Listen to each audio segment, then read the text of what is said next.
And is epistemology, your where Alex, is things your finally final ground stopping out, point? is Is your final let me stopping speak, point Darth. Let because me something speak, is Darth. static? Yeah, Let me but you're speak. Come on. filibustering, Alex. Well, 1 hour later.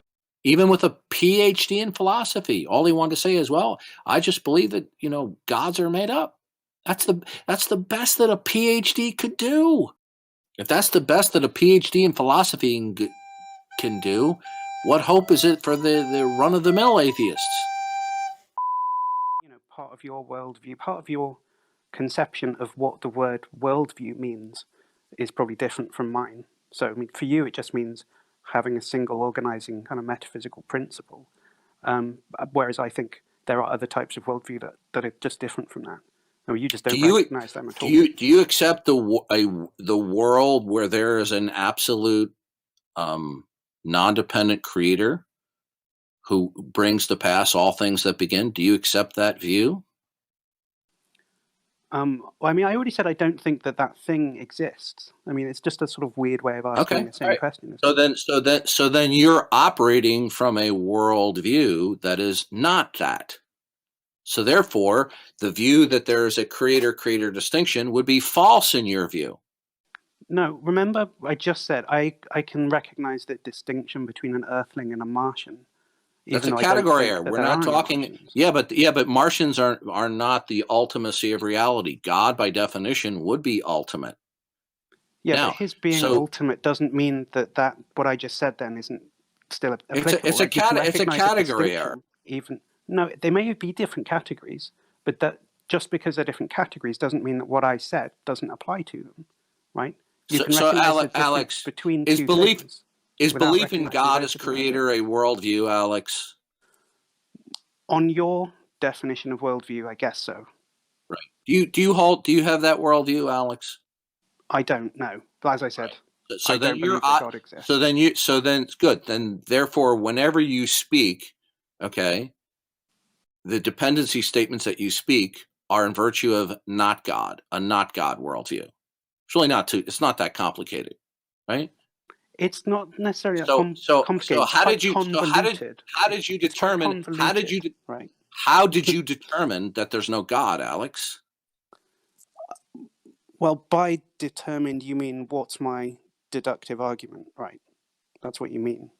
I want any line of reasoning you're willing to give me of how, because your position is the not God position. Okay. Yeah. Okay. But when I say something to you, you're going to tell me, does it follow logically from that God doesn't exist? And I'm going to say no. And then you're going to just ask again what the reason is. And because I'm not offering you a deductive argument, so it doesn't meet your criteria. But look, here's a way of looking at it. It seems to me, right, my attitude is like this, that I observe all sorts of religions which seem patently made up, right? Mormonism or whatever, right? I don't know, Scientology, this type of stuff. And they just seem obviously made up, right? I mean, I also think that's true of Buddhism and Judaism and Islam. I think they're all products of human creativity. And I think, just follows the pattern that Christianity is just. Why isn't your not God worldview made up? What's the foundation that you are reasoning from when you give me facts? How do you have intelligibility for facts? What is it that's ultimately exists that's going to provide a framework or an ultimate context so you can have intelligibility for facts? Since it's not God, what's going to be the ultimate framework, Alex? Yeah, I mean, I'm obviously only a mortal human, right? But I mean, I'm not sure I know what you're asking me, to be honest. So either you have a framework, either you have an ultimate framework for the meaningfulness and intelligibility of facts, or you don't have an ultimate framework. Yeah, but you're just saying either P or not P. I mean, okay, but I just don't know what the option is, right? Do you have a framework for facts that you speak, Alex? Do they have an ultimate context? Or are the facts that you invoke are just in virtue of just stuff happens? What's an ultimate framework? What's the difference between an ultimate framework and say God is an ultimate framework. God is that which is ultimate, absolute. Well, why? God's the all conditioner by which we can have intelligibility for facts, okay? Because facts are going to be dependencies. Pause. So an ultimate framework is just another way of saying God, right? That's it. That's all. So you're asking me is, do I believe? No, you asked me to give an example, but since your position is that God doesn't exist, I want to know what your ultimate framework is when you speak facts. What ground facts? Maybe I have an ultimate framework, right? But I don't know what you're asking me. So maybe you can just I'm trying to find out what is the ultimate context that's going to provide meaning and intelligibility for the facts that are going to ground your facts.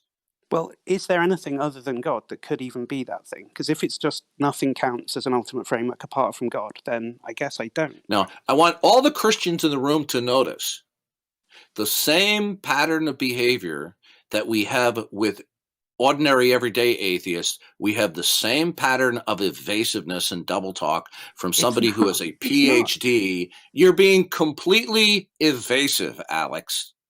Well, I'm asking you to explain what you mean, right? Otherwise, I'll just be answering questions without really. I have explained what I mean.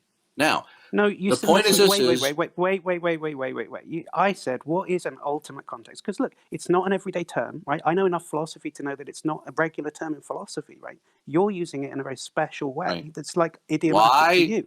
So why does anything at all exist, Alex? Fair. Alex, in your view, why do any facts at all exist, Alex? Why do any facts at all exist? I mean, the specific facts, I can explain why those specific facts exist, right?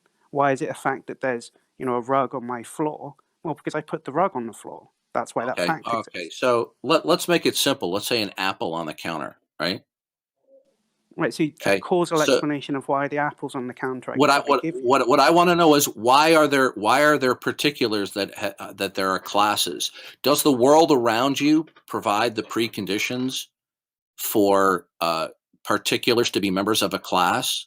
Okay, is there uniformity of nature, Alex, that will provide for classness of particulars such as apples?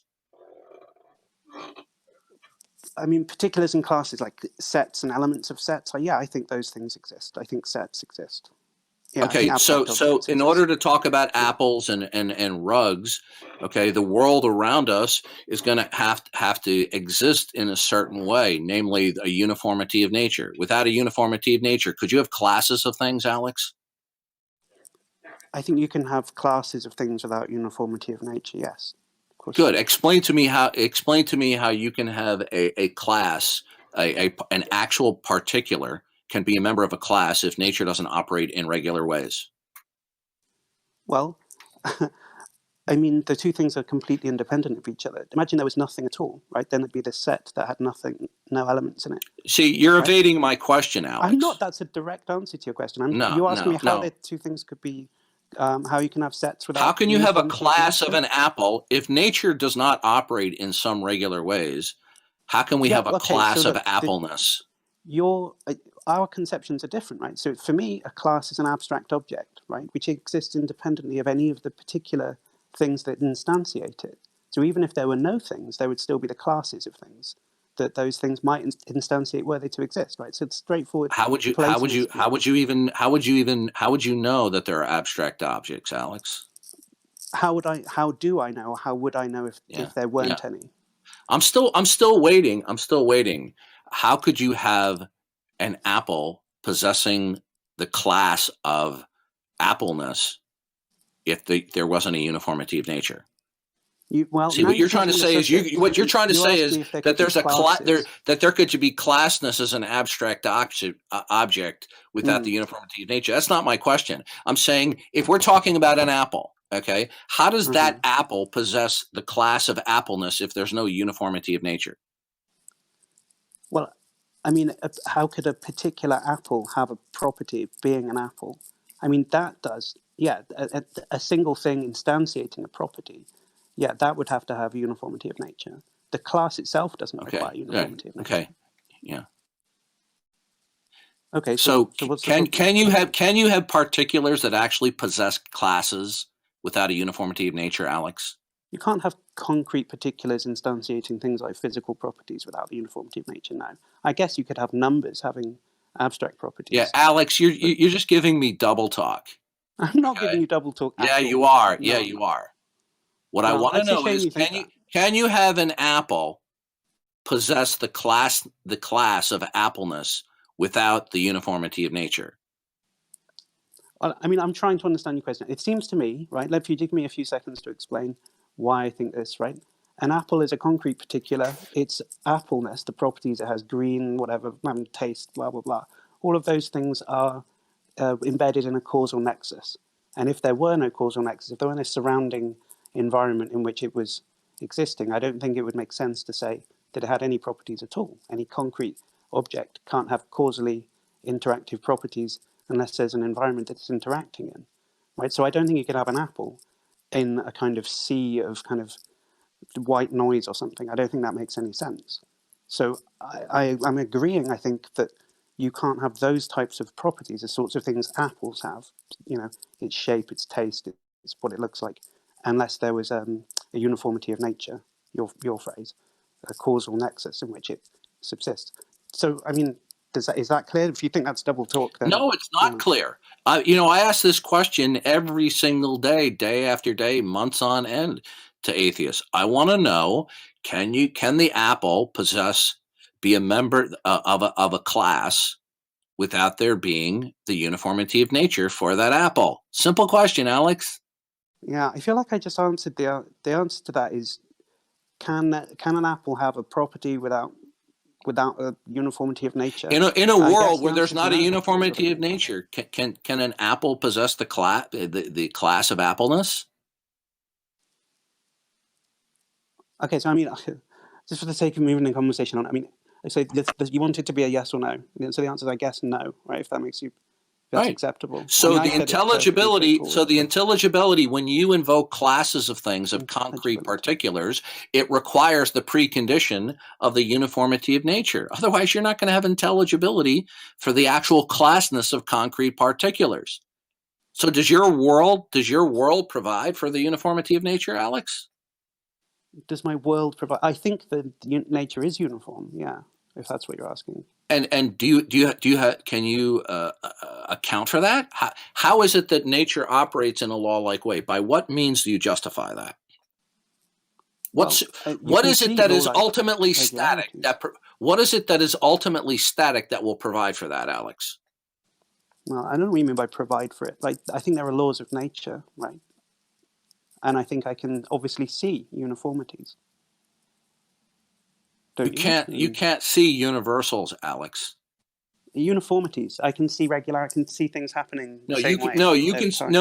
You could see consistencies, but that doesn't necessitate that these are laws. Just like the chicken who gets its head cut off. I didn't say it necessitated. Okay, so yeah, I didn't say it necessitated. So do you have a justification? Do you have a justification that your world provides for the uniformity of nature? Well, I mean, you won't accept it as a justification, of course, right? But I mean, I can see them around me. But you're going to say that's begging the question. Well, no, I don't think it is. I don't think that it is. Sure, it absolutely is. Mm-hmm. Why is that then? Because what you're saying is the whole conforms to the part of your experience. That's like the chicken reasoning the law of the farmer who feeds it every morning. And then on the first day of its 16th year, the farmer comes and cuts its head off. Oops. Okay, so think about it like this. If there were no laws of nature, would I be able to even form the thought that there might be laws of nature? Would that thought be impossible? No, you wouldn't. I wouldn't be able to form that thought. Right. Okay, so there you go. There's a transcendental argument for the regularities of nature, because I can form the thought, right? And it would be impossible to do that unless there were. But you see, these occurrences. But your thoughts, are they spontaneous occurrences? Because you're presupposing when you talk about thoughts that there's a reasoning process. What I want to know from you is the world around you, is it a world where there's something that's static, that provides for continuity and some level of actual uniformity, as opposed to the illusion of it? Maybe in your world, the spontaneity that is occurring has produced the illusion that you have thought, but you're not actually having thought. What I want to know is the world that you live in. Is it is your world governed by something that is static, or is the world around you just spontaneous chance occurrences? Which world do you live in, Alex? Well, okay. So you said lots of different questions there. So look, I think I live in a world where there are regularities, right? And I think that if I lived in a world, if I was as radically deceived as you were saying I might be, then I would also be deceived as to whether you were even asking me these questions or whether those questions even make sense. But I don't. But you see, right? Deception would be a process, Alex. Wait a minute. You interrupted me midway through a sentence. So if you just let me get to the end of my sentence, you can say as much as you like. If I was wrong about your questions having any meaning, then they wouldn't have any meaning. I think they do, right? But if I was wrong about that, deceived as you say I might be, then you're not actually asking me any questions. There is no threat in any way. If you are asking me questions, if that's intelligible, then there must be regularities. So actually your questions, the very notion of skeptical questioning itself, would be impossible if there were no regularities of nature. Yeah, that's because I'm operating from the God world, Alex. Argument. Yeah, but you see, I'm not a global skeptic, Alex. Okay, I'm not a global skeptic, Alex. Neither am I. Right? Good. Then can you tell me what is the ultimate precondition that's going to provide for the intelligibility of the particulars that you say? What is it going to be? Are you just going to appeal to brute facts, or is there something that's ultimate that's going to provide for intelligibility, Alex?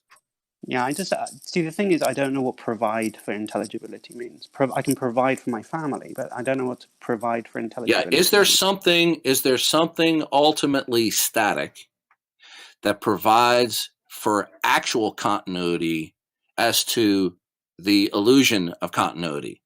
Which is it in your world, Alex? Provides is weirding me out there, and you just said. So you're nitpicking, Alex. You're nitpicking, and you're being in a very sophisticated way. You're being in a sophisticated way evasive. Now, is there ultimately, in your view, since you deny the existence of God, right? In order for you to affirm or deny anything, you're going to have to presuppose that you have reason. And in order for there to be reason, you're going to have a world where there is some continuity. What I want to know is, what is it that will be the basis of any continuity? Do you have anything in mind for that? Yeah, I have a PhD in philosophy. I've studied a lot of philosophy. I don't know what you mean, right? And that might be my fault, right? But it also might be that you're not, those words are not clear. You think I think I'm being abundant. You see, you want to know something, you think Alex? You're being clear. I like you, Alex. Don't get me wrong. I'm giving you a hard time, but you should be able to handle these questions instead of just being so evasive, given that you have a PhD in philosophy and I don't. Sure. What I want to know is you deny what is ultimate is a personal absolute God who gives rise to dependent states known as creation. So you have this world around you of just particulars. What I want to know is there anything that is ultimately static and absolute that gives rise to these? World just particulars. I don't think there's just a world of particulars around me. No, I want to know, is there anything that is ultimate and non-dependent that provides for dependent states, Alex? Yeah, well, it's not God. What would that be? And non-dependent. I can tell you what I do think, right? I think there are abstract objects. I think there are laws. Yeah, you're being evasive again. You're being real cute. You're being evasive. Since you reject that God is that which is ultimate and unconditionally non-dependent and is the origin point of all dependent states, what I want to know from you is, what do you conceive of in your world? What is it that would be ultimate? That is going to provide for any dependent states, including your concepts of causality, uniformity of nature, and classes of things. Do you have in your world, okay, the way you view the world, is there anything that is ultimate that provides for dependent states? Well, I think there are necessary truths. I think there are abstract objects that exist necessarily. Is that something that's ultimate? No. Would an abstract object stand in causal relations, Alex? Abstract objects don't stand in causal relations, no. Okay, so what I'm asking you, what is it in your view that is ultimate, the reason why anything at all exists that provides for any dependent states in your world? What is it? But I don't know what the reason that everything exists is. I don't know what if there even is. Okay, so basically then you're claiming that when you speak forth propositions and putative facts referring to particulars, it all comes from a chance system. It just is. No, I'm not saying it comes from a chance system. There might be something that's ultimate, but I don't know if there is. Well, then if you don't know, then then what you're just appealing to, just stuff just happens. I don't know if it just happens or whether there's some ultimate ground that makes it happen. Well, which is it?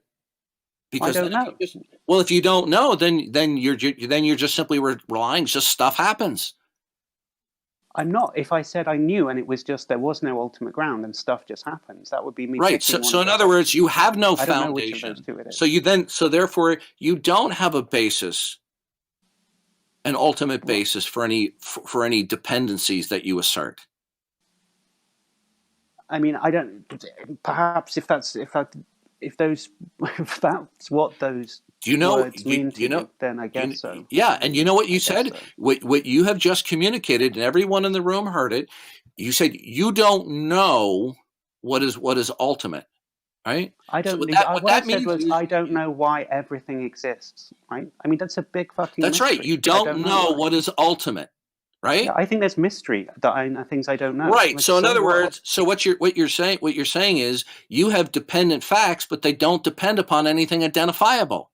No, you're telling me that I'm picking the idea that there are non-dependent facts. Do your dependent facts that you invoke, like apple and tree and reason, right? Do these dependencies, do they derive from something ultimately, Alex? Or do these so-called dependent facts, they just exist because of I don't know? They obviously don't exist because of I don't know. That doesn't even make any sense, that phrase. Well, then why are there recurring consistencies, Alex? Because you're very invoking things. You're going to be invoking classes that you apply to particulars, okay? Now, Are these particulars that you use are exemplars of classes? Is that because there's something ultimately static, or is this just all in a chance system? Which is it? No, I think there are abstract objects. I said that's. See, here we go again with the abstract object. I didn't ask you about abstract objects. I'm talking to you about what is it that ultimately provides for your invoking of dependent facts? What is it? Because they don't explain themselves. Yeah, my ultimately, what did you say? Appealing to dependent facts. Yeah, you invoke a series of recurring statements of dependency. Now, I want to know what the framework is that they have intelligibility in, but your answer is you don't know. Yeah. See, as part of the problem here is that, I think if we could just have this conversation without it, you have an insistence that the jargon is yours. Right, and that makes it very difficult for me to engage with it. I mean, I could be a dick and talk about stuff, jargon-filled sentences, and maybe everyone would think I was being really clever. I'm not using esoteric jargon, Alex. You're using words in your own way, and I'm finding it very difficult to follow. What word am I using that you're having trouble with? I'm not talking in double speak and using philosophy speak or nomenclature. Are, frankly, give me an example. I ask you, what is it that ultimately exists that will provide for dependent states? A dependent state is any fact that is derivative. That's not jargon spewing, Alex. What does provide for mean in that context? It means the reason why it exists. If it doesn't exist in and of itself. Say it again then without provide for, so I can track it. When it comes to dependent facts, what is the reason contextually why dependent facts exist, Alex? Okay, so I mean, a reason I think there are reasons why specific dependent facts exist. Like I said before, why is there a rug on the floor, that type of thing. But you don't like that answer. So what type of answer? Right, hold on one second. My headset went out. Hold on. All right, I got my headset up. I'm running. I want to know is that when you speak forth facts. Those facts will either be dependent or not dependent. I want to know what the final frame of reference or context is when you speak forth dependent facts. Since you don't accept that God is that framework, I want to know what is. So final, ultimate context. That's a phrase I don't understand. And you've lost I've just me. described it in different words. I'm not Yeah, nomenclature throwing, Alex. Perhaps Yeah, if you give him, I think it was Neil deGrasse Tyson's answer to it, it may illuminate the meaning to him. What do you mean, parakeet? Didn't he say, I think it was Neil deGrasse Tyson, when someone asked him a similar question, he said the foundation of reality or something like that is forces. Do you recall that? Something along those lines? Oh yeah, somebody asked it. What is it at a foundational level why anything exists? And Neil deGrasse Tyson said forces, by which he probably meant the fluctuating of quantum energy. What I want to know from you is, what is it that ultimately exists that's going to provide the final context for a fact that is derivational or dependent? Okay, you're going to give me 2 minutes. I'll be right back. You see, folks, it doesn't matter if you don't have a high school diploma or even if you have a PhD in philosophy like Alex does here, the atheists are still evasive. And he accuses me of nomenclature dropping. I mean, really? You laugh, and yet your entire worldview is circular. Yeah, well, if you want to take me on, you can wait till I get done with Alex. Okay? Okay. Anybody have remarks or questions until Alex gets back?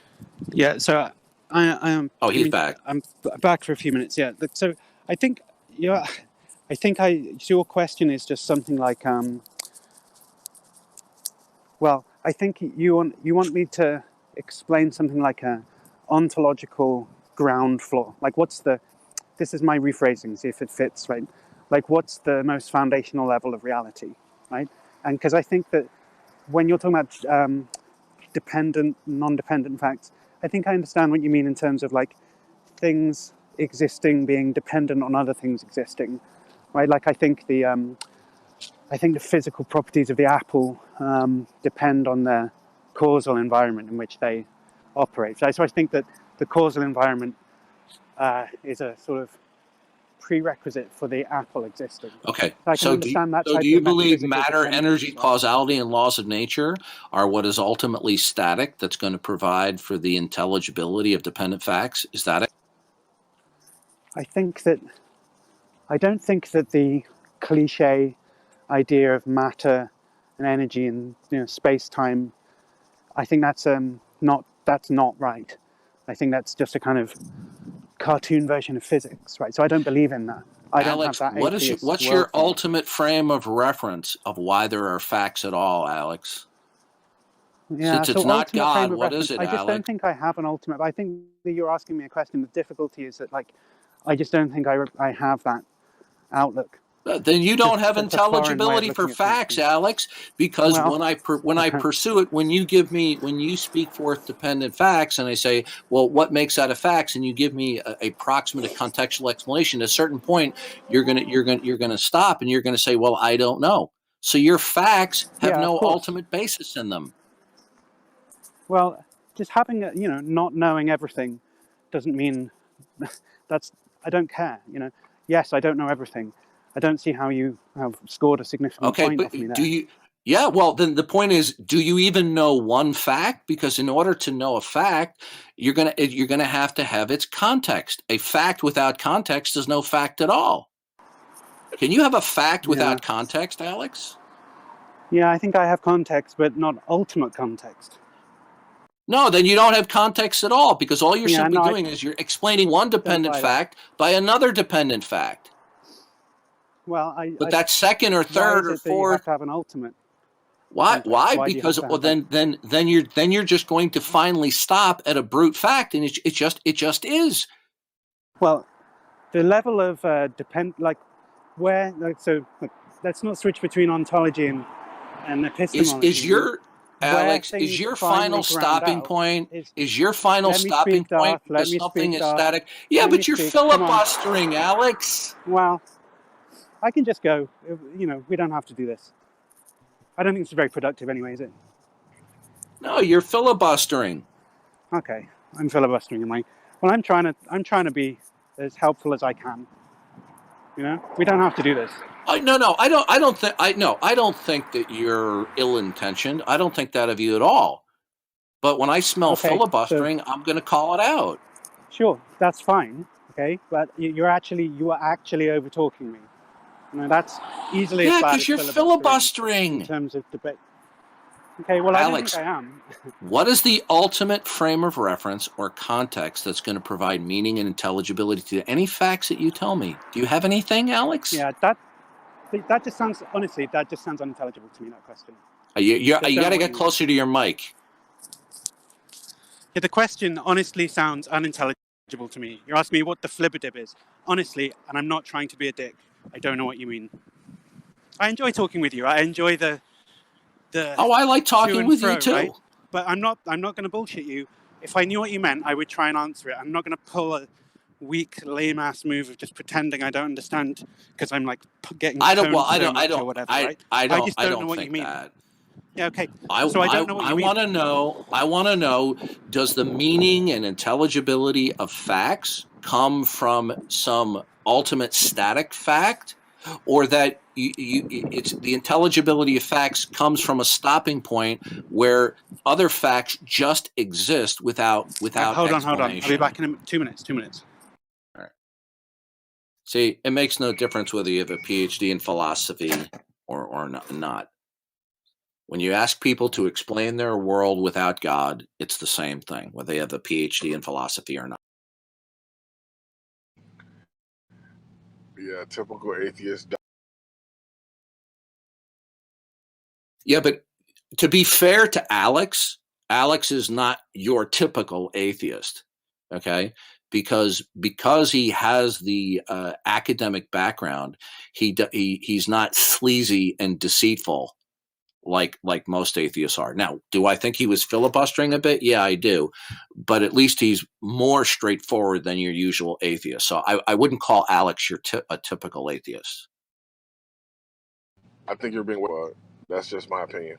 See, he and other atheists, they just don't have a frame of reference for facts. And then when you confront them about that, they want to scurry down some semi-related rabbit trail.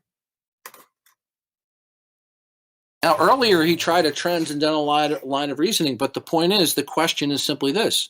Of course, we both presuppose that we have intelligibility, but whose worldview provides for that? Notice how he wanted to evade the whole worldview question. And you'll notice he subtly tried to change the conversation because he, is sophisticated. He has a PhD in philosophy. But when you stay focused in a biblically transcendental way. No, that's not a straw man. That's what he said, dude. Oh, I've said that. Not only I said that to Alex directly while he was here, I've said it to him on other occasions as well. Just so you know, Tartartus, this is about the 10th or 11th time Alex and I have debated. Okay? I am at a major disadvantage when it comes to Alex Malpass. I don't have a PhD in philosophy. He does. See, they have no answers. Even a PhD in philosophy, he can't explain why his facts are intelligible. And then when I tried to ask him about the intelligibility of an apple, that particular on the counter, possessing the class, now then he wants to talk about abstract objects. See how he was subtly changing the subject? We're talking about concrete objects, how and why they possess classness. And he tried to change the issue to there being classes in terms of abstract objects. And by the way, for those of you in Rio Linda, abstract objects would be things like numbers. Alex's position is no absolute personal creator God exists. Notice he tried to shy away from answering that. Well, how are you going to show that the ultimacy of reality, whatever is ultimate that provides for all dependent facts, is an impersonal absolute? How do you identify what that is in order to show that there's no God? Did Alex address that? No. Can any atheist address that? No. Okay, so Malpass just messaged me. That is it. He's not coming back right now. That's okay. So that just goes to show you people who've said that I only pick on noobs and uneducated white belt. Alex has a PhD in philosophy. Yeah, I agree with you, Parakeet. You wrote it 1252. I let him slip off explaining rationally why God does not exist. That's because Alex is much more sophisticated at filibustering. So Alex's position, he couldn't explain why there's no God, right? His basic rationale, although he didn't actually say this, I'm going to summarize it, is there's no God because whatever is ultimate, I don't know what that is, but he knows it's not God. How's that for reason, folks? Don't get me wrong. I didn't want to seem like I'm being too hard on Alex Malpass. I like Alex, but you know what? I'm not going to give it, no pun intended, I'm not going to give him a pass. Even Alex Malpass was tepid, okay? All he wanted to do was to say, oh, I don't believe in God. He did not want to argue for the non-existence of God, okay? Guy's got a PhD in philosophy, and the best that he could do is, well, you think there are other gods that are made up, and I think all gods are made up. That's the best that this guy could do. If atheists felt that they had a rational basis that there is no God, they'd step up to the plate and defend it. Not even Alex Malpass would do that. So they just simply want to hide behind, oh, I don't have a belief in God. I think they're made up. But you'll notice how when I was talking with Alex Malpass, I explained to him, listen, your position is not just non-belief in God. Your position is the falsity of God. So how do you account for the falsity of God? And he wouldn't touch that with a 10-foot pole. Even with a PhD in philosophy, all he wanted to say is, well, I just believe that, gods are made up. That's the best that a PhD could do. If that's the best that a PhD in philosophy can do, what hope is it for the run-of-the-mill atheists? But that was a good object lesson, listening to me and Alex, how, he kept on saying, well, I don't know what you mean, And then he accuses me of nomenclature dropping. Gotta go.